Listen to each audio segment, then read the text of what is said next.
Rico Dowdle had another monster performance in week 6. We'll tell you exactly what his dynasty value is next.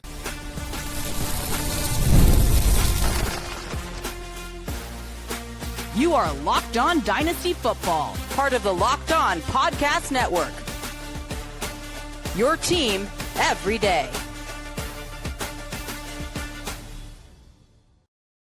Welcome back to the Locked On Dynasty Football Podcast, part of the Locked On Podcast Network, your team every day. We'd like to thank you for making us your first listen of the day. This episode is brought to you by Mazda. Like our players, we sweat every detail because when you make every move count, pulling off the unexpected is only the beginning. Stay tuned later for highlights in this week's Moving the Game Forward. Mazda, move and be moved. Welcome back. I am your host, Marcus Mosher. He is Michael Fabiano. And on today's show, we're talking about the biggest winners and losers from week 6. We'll also give you some insider advice on how to handle some news like before games kick off because we got a little twisted here in week 6. We'll get to that. But Babs, let's start with some winners coming out of the week. And I want to start with Rico Dowdle, who played our Dallas Cowboys, a revenge game of sorts, I suppose. It wasn't of sorts. It was a revenge game. Yeah. Well, I'm confused about the revenge part. Like, he had a good career from Dallas and got a nice. Yeah, but they didn't bring him back. There you go. Rico Dowdle had another 200 yards in this game. He looked fantastic. What does this mean for his dynasty value? And what does it mean for Chuba Hubbard's dynasty value moving forward? So first off, listen to these numbers. In the last 2 weeks, he's had 473 scrimmage yards. That's more than Saquon Barkley has all year. And by the way, I told you so about Saquon. I've been wrong about McCaffrey. He's the only guy that hasn't gotten hurt on the Niners, but Saquon, historical trends matter. 2 touchdowns in the last 2 weeks, 66.3 fantasy points in the last 2 weeks. Now, to his credit, he has also been able to handle a touch share, which is bananas. He's averaged 30 touches, Marcus, in the last 2 weeks. And he played against some pretty bad defenses. So, take it for what you will. But I don't know that Rico has improved his dynasty value significantly because he's only on a 1-year deal in Carolina, while Chuba Hubbard signed a long-term extension. Now, the Panthers get out of that after this season, but we don't know if Rico Dowdle is going to be in Carolina next season or not. He's 27 right now. He'll be 28 in January. For right now, I think once Chuba Hubbard comes back, he's been dealing with that calf injury. I'm not sure if he's coming back this week or not. It's too early in the week. You would expect that this has hurt his value for this season because there's no way Dave Canales can ignore what Rico Dowdle has done. I'm not saying that Rico's taken the starting job, although it's within the realm of possibility. But are we going to see a 50-50 split? Are we going to see a 60-40 split? And we're not even sure who the 60 and who the 40 is there. Carolina's offense, I mean, listen, I'm not saying beating the Cowboys was a big deal because I don't think the Cowboys are that good of a team, but it's still the Cowboys, and it's the biggest win in Canales' time in Carolina. And so I think this, more than it helps Rico's value for this year, it hurts Hubbard. Bingo. And I think there's and a that's chance. The big takeaway. Yes, you're right. I think there's a chance that Hubbard could be one of these running backs that gets moved ahead of the deadline because they did draft Trevor Etienne on day 3 this year. I don't want to factor Jonathan Brooks really into this at all, but he is a 2nd-round pick who I think the expectation is that he's going to be back in 2026. I just wonder if the Panthers feel like they found something here. And honestly, I've been a Rico guy for a while. Like even last year, I just thought he was a really good running back. And if you look at his last 9 starts, Fabs, he has 1,066 rushing yards. That is 118 rushing yards per game. That is a 2,000-yard pace as just a running back. And he's doing work in the receiving game as well. He had a couple of nice plays in this one. What's interesting about Rico is he's not like – this isn't like Chris Johnson in the sense of like, okay, he's busting off a 65-yard run and then it's a bunch of 3-4-yard runs. Like his longest run on Sunday was 15 yards. So like he's doing a lot of this just getting 7, 8, 9-yard chunks at a time. I just think he's a good running back, but more importantly, I think this offensive line is really playing well. They're down 3 starters, and they were still able to run the ball. So I'm kind of bullish here on Rico. As long as Hubbard's out, Rico is a must start, like Yeah. across the board. They got the Jets this week. The Jets defense is no great shakes, obviously. Been pretty inconsistent. Remember what Javonte Williams did a couple of weeks ago to the Ben and Green. And it's funny, too, because even though Rico had gone off the previous week, I know I had Javonte Williams ranked ahead of him this week, and he blew past Javonte Williams statistically. And Javonte had, his worst game of the year. Maybe he's a guy that you buy low on right now, Javonte Williams. But Rico over the last 2 weeks, I mean, if you started him, there's a good chance that you've gone 2-0 with a guy who has been on your bench and maybe would have been on your bench had Hubbard not gotten hurt. All right, let's talk about a dynasty loser from week 6. And unfortunately, it's just injuries across the board. We'll start with the biggest one, which is Puka Nacua, who suffered a foot ankle injury. It did not look great at the time. He was already having a big game. It does not sound like he's going to play this week. What are your thoughts on Puka? This is kind of what happens, right? I mean, Puka missed 6 games last year due to injury. He's super dynamic when he's out there and healthy. Unfortunately, he gets dinged up. And I think the good news is that this is not a significant injury. And reports suggest that he might not play this week in London because they got to travel overseas to play the Jaguars. But then they have a bye in week 8. So Puka could be 100% by week 9. So that's the best case scenario. I don't know that this significantly hurts his dynasty value because he's just so darn productive when he plays. Although, 2 catches for 28 yards against the Ravens. Even in a game where he missed time, I mean, geez Louise, the Ravens are so bad. But, you would have liked to see him post better numbers before the injury. And, now that record-breaking pace is definitely hit a mark. So he's not going to come out and break records in 2025. But, this upcoming week, I think Davante Adams is going to be a must start across the board. And Davante hasn't really been that great this season either, to be quite honest with you. He's been okay. He's averaging, 12, 13 points per game. But for Puka, it's just another wide receiver who's gone down. Marcus, we always talk about, I don't want to draft running backs too early. They always get hurt. And there have been running backs who've gotten hurt this year. But look at the list of wide receivers. Emeka Ibuka went down. They're talking about him missing time. All the Buccaneers wide receivers, the top 3, the guys are all hurt. Marvin Harrison Jr. got hurt. CeeDee Lamb's hurt. Malik Neighbors is out for the year. And I'm not going to go through all of them because there's just so many. It's been such a bad year for wide receiver injuries. So I guess, in hindsight, you're lucky that maybe Puka's going to miss 1 game for you and be back after the bye week for the Rams. But you don't like to see it because, again, Puka does tend to get nicked up. And that's honestly, I'm not concerned about Puka long-term, but I think on a per game basis, you could easily rank Puka as the number 1 receiver in Dynasty, right? He gives you such an advantage, but I think the knock on him compared to maybe some of the other receivers is he's just not as durable. And that goes even back to his days in college. Again, don't overreact too much, but he wasn't even the only receiver that got banged up. This was another week where Emeka Ibuka, who has been a dynasty fantasy superstar, he's going to be out for what seems like a significant amount of time. This has just been one of the worst years for fantasy injuries that I remember in a long time. It's brutal. I mean, Terry McLaurin, has missed time. Hopefully for fantasy managers, he'll be back this week, coming up in week 7. He gets to face the Cowboys, so that would be a great matchup.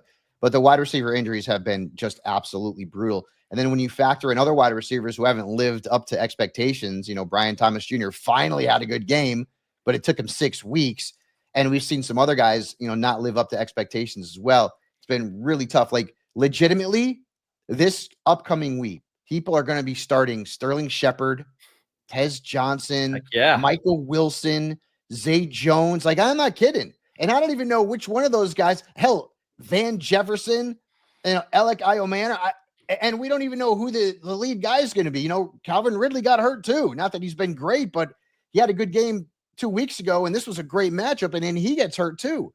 It has been absolutely brutal. So you're really going to have to use a lot of advice and a lot of educated guesses when it comes to wide receivers this week. And these guys that are going to be hurt long term, we're lucky. We only have 2 teams on a bye again this week, but the big bye weeks are coming. So let's talk about some rookies. We're already going into week 7, and there's been a couple rookies, and you know who they are, who have really disappointed, who need to spend the rest of the season on your bench. We'll tell you who they are next. This episode is brought to you by Mizzen and Main. You know the saying, look good, feel good. The problem is that most dress clothes just check one of those boxes. They look sharp, but they feel stiff, hot, and they are high maintenance. That's why there is Mizzen and Main. Mizzen and Main makes classic menswear with performance fabric, so it's effortless to look sharp and feel comfortable. They've actually invented the performance fabric dress shirt over 10 years ago, and they perfected it ever since. I got to tell you, I was in a wedding over the weekend. That's why I was gone the last couple of days, and we were on the beach having the wedding, and I put on my Mizzen and Main shirt for the wedding. Stay cool the entire time. I cannot recommend this product enough. And right now, Mizzen and Main is offering our listeners 20% off your first purchase at mizzenandmain.com with promo code LOCKEDONNFL20. That is Mizzen spelled M-I-Z-Z-E-N in Main, M-A-I-N.com. Promo code LOCKEDONNFL for $20 off. And if you'd rather shop in person, you can find Mizzen and Main stores in select states. This episode is brought to you by Mazda, moving the game forward for those who believe it's more than just about playing the game. It's about redefining it. These are the moments that do more than just put points on the board. They move crowds, they move culture, and they keep the game moving forward. In this week's moment to move the game forward is Patrick Mahomes making some ridiculous plays outside of the pocket. It's nice to see the Chiefs offense is finally back. They're scoring points. The Chiefs are fun again. And now that Rashee Rice is back in week 7, I cannot wait to watch that offense. And I think the Chiefs offense is going to keep fans and dynasty managers exciting and helping move the game forward as we get into the fantasy season. And when you follow what moves you, the unexpected is only the beginning. And just like there's more to every highlight, there's more to a Mazda vehicle. Mazda, move and be moved.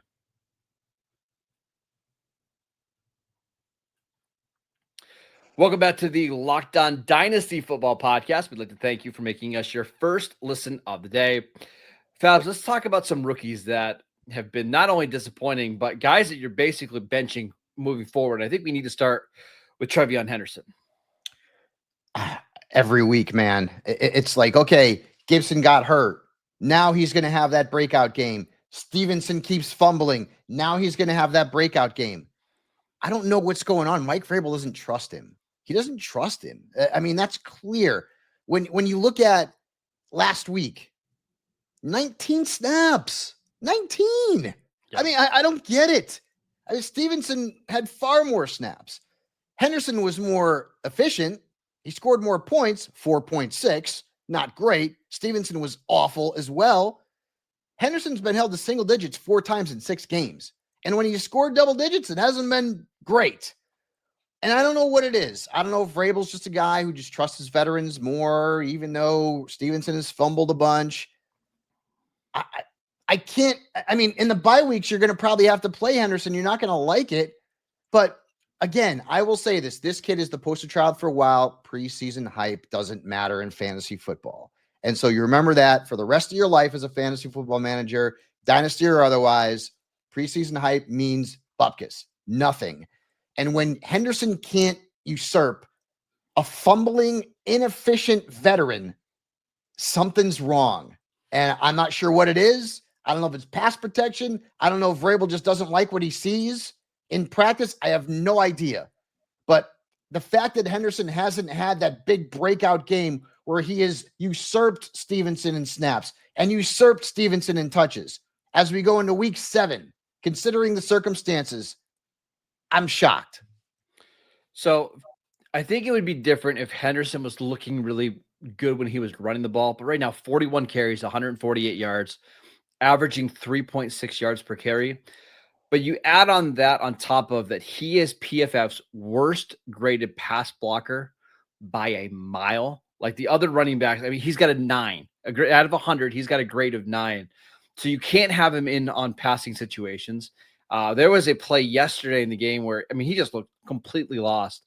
and pass blocking stuff. And it's kind of shocking because he was so good at when he was playing at Ohio State. Not the case anymore. So he's not creating big plays in the run game.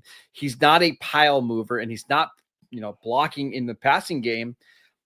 It's hard to get on the field. And while I still am buying him long-term with this Patriots offense, it just feels like it's not going to be this year. Maybe it comes in the fantasy playoffs when you're not going to trust him at all and it's going to be almost pointless. But I think if you're expecting him to be like somebody that's a flex-worthy play anytime soon, I think that's misguided. Yeah, you can't trust that. And I think it's the same thing with RJ Harvey too. I mean, he played 32 snaps in the last 2 weeks, 32. I'm going to come out and say, like, I told you so about J.K. Dobbins. Like, I love J.K. Dobbins. He's the starter, 6 to 8 snaps in the last 2 weeks, 22 more touches than Harvey. Harvey's had one game with more than 7.9 points. You remember that game against Cincinnati where Denver just beat the brakes off and Harvey scored, points late in the game because they wanted to rest Dobbins? Like, this is Dobbins' backfield. The thing is that you always know that J.K., and I hope it doesn't happen, but he's been very injury prone. It would take something like that for Harvey to make a fantasy impact this year based on what we're seeing in terms of the usage. And Dobbins is a free agent in 2026. So if he moves on, then Harvey maybe takes the job, but maybe Sean Payton likes Dobbins and keeps him. I mean, he's still in the prime of his career, but for those, he's also older though. Like, he's an older rookie running back. He's 24. He's going to be 25 in February. Now, again, you're looking at him for the next 3 years, so you probably don't care too much about it, but you kind of would like to see the production right away if you're drafting a 24-year-old running back. You would. And also, and Harvey, I mean, he was a high draft pick for the Broncos. And the fact that he can't come in and take that job and they bring in J.K. Dobbins, like, that's concerning. And J.K. is very talented, but he's very injury prone. So it was a risky move for the Broncos. And if J.K. just keeps stacking good games after good game, and I know that Jets game wasn't very good, but that was a disaster. That was like the London folks should have got their money back because that game was just gross. But Dobbins has been very efficient, averaging over 5 yards a carry going into this past weekend, averaging right around 14 points per game in fantasy. It's not within the realm of possibility that he's the guy again. They bring him back next year and Harvey's playing second fiddle again. And then, as you mentioned, as an older rookie, how many years do we have RJ Harvey for where he can play a lead role for us? This running back class, I mean, obviously, Amari Hampton got hurt, and Ashton Genty's starting to get rolling. He's been better lately. But overall, this rookie class at the running back position has been a massive disappointment. What about Scatterboo, baby? He's had a couple of good games. Yeah, let's keep building it up. I want to see him do it against Denver this week. But yes, but Scatterboo's, I wouldn't say that he's having a great year just yet. We should also mention Caleb Johnson in this discussion. 14 carries so far this year, 36 yards. He did have a career high 6 carries against the Browns for 15 yards, no catches. Again, it's not going to happen this year. You spend a first-round pick on him in your rookie drafts. He's just somebody you're not cutting, you're not trading because there's no point in trying to sell low. We'll see what this backfield looks like in 2026, but just going to have to wait it out. Yeah, and I think that's the case for Travis Hunter too, Marcus. I every time I bring this guy up, it makes me sick because I drafted him, I think, in the 4th round in Scott Fish because they had that, the IDP sort of rules for him, and I thought, okay, I'll take a chance on him. Travis Hunter is not playable right now. He's not playable, and he hasn't been playable for 6 weeks, and unfortunately, a lot of folks out there have been just hoping. He hasn't scored more than 9.4 points in a game this year. He's on pace for 57 catches, 560 yards, and he hasn't scored a touchdown. So his pace right now is about 112 points. So that's basically what Andrei Yosevac was last year. And this is the guy who the Jaguars traded up to get a lot of draft capital to get. And he was a top 3 pick across the board in Dynasty. He's played 245 offensive snaps, 148 defensive snaps. I love seeing, the kid go out there and do what he can do on both sides of the ball. And maybe that's helping the Jaguars. In fantasy, it's killing us. And I got to be honest with you, you can't play him. You can't. Really, you shouldn't have been playing him up to this point. You can't play him. There's 2 Jags you can play right now with confidence. I think Lawrence is getting there. He's had a couple of good games in a row. But even Travis Etienne's had a couple of stinkers in a row, and now you got the Rams coming up, which is not a great matchup. Brian Thomas Jr., I still don't know that you can start him with confidence, but at least he had one good game. But Travis Hunter, you talk about the circle of trust. That dude is so far outside the circle of trust that he can't even see the circle. There you go. One of my favorite movies, Meet the Parents, by the way. All right, let's talk about some fantasy advice. How much stock should you put into pre-game reports by NFL insiders? We will get to that next. This episode is brought to you by Supply House. When the opening whistle blows on a new repair, get your crew moving forward with Supply House. Order today and see parts on your doorstep tomorrow. Over 280,000 plumbing, HVAC, and electrical items from the most trusted brands in the business. Their real-time inventory and honest lead times keep you from punting on projects, while their industry-leading customer service always has your blind side covered. And if you need parts fast for a project, Supply House has next day delivery. Talk about a game changer. I know when my wife has projects lined up for me, I don't want to wait to have all the parts that I need to get it done. And that's where Supply House comes in handy. They'll have them on your doorstep the next day so you can tackle what needs to be done.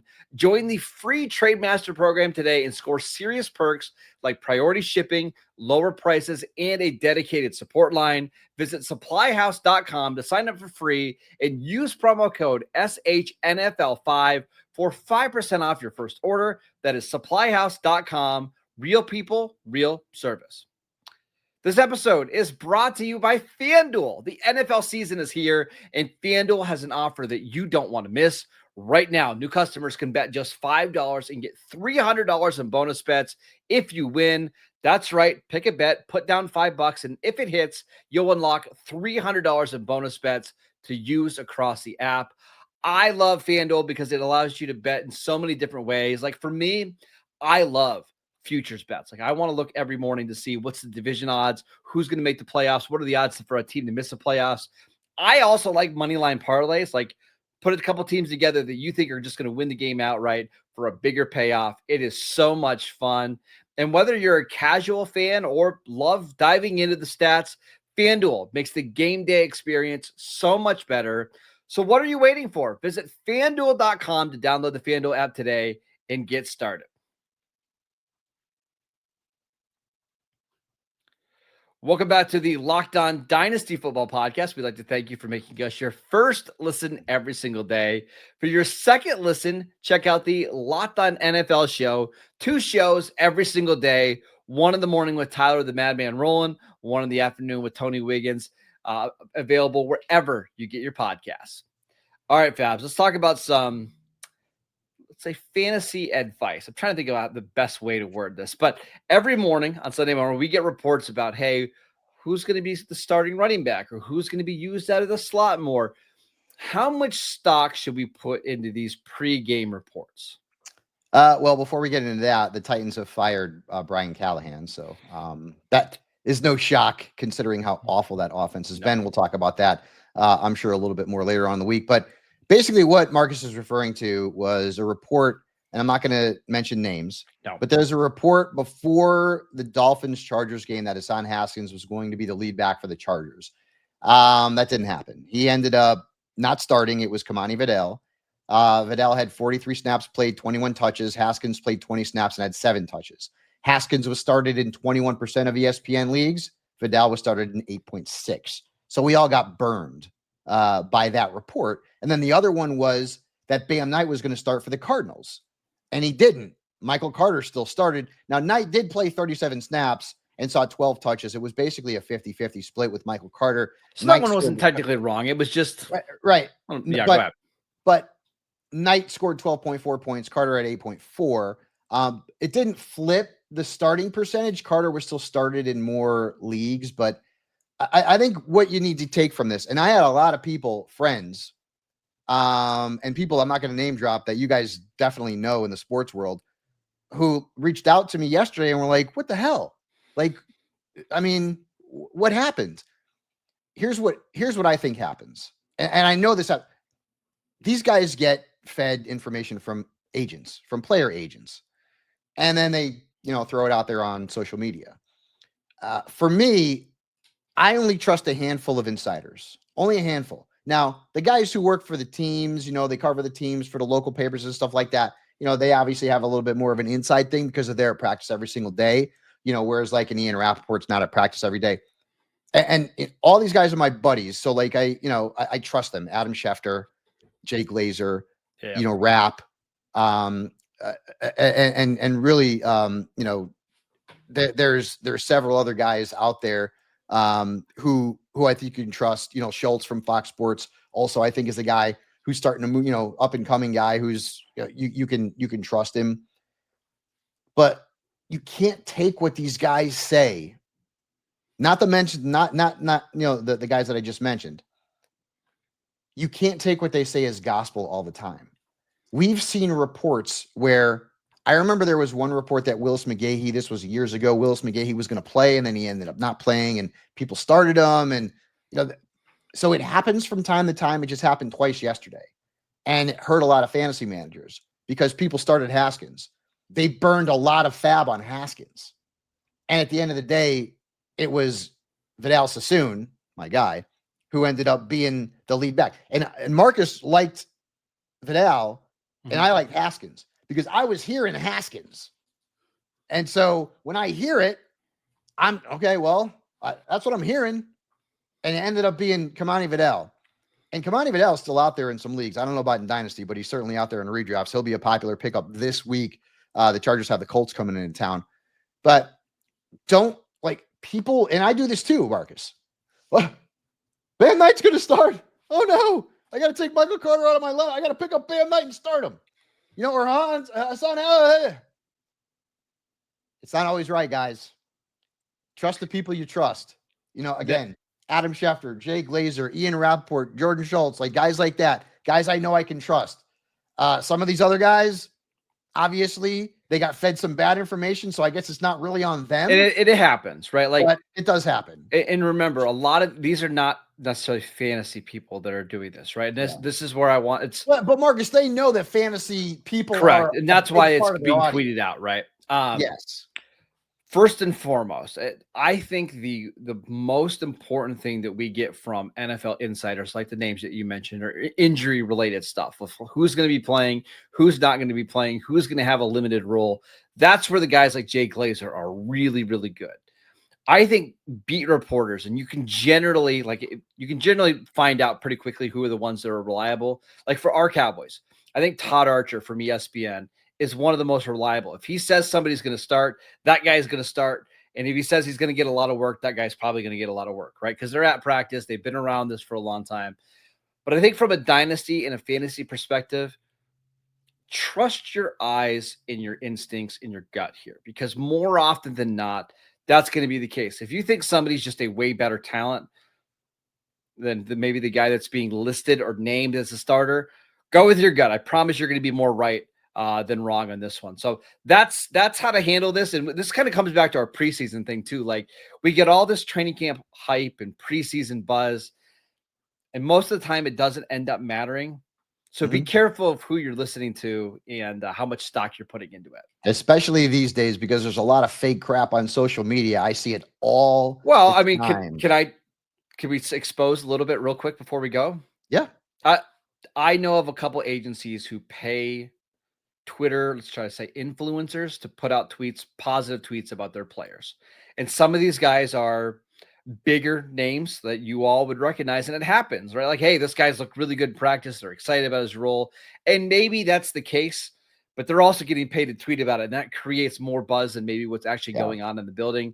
Yep. So just be cautious about all this. Use your gut, folks. Use your gut. Yep, there you go. All right, that is it for today's show. We want to thank you for making Locked On Dynasty Football your first listen every single day. Check out the channel on YouTube. Download the podcast wherever you get your podcasts. We are free and available on all platforms. Follow Fabs on Twitter at Michael_Fabiano. I'm at Marcus_Mosher, and we will see you right back here tomorrow.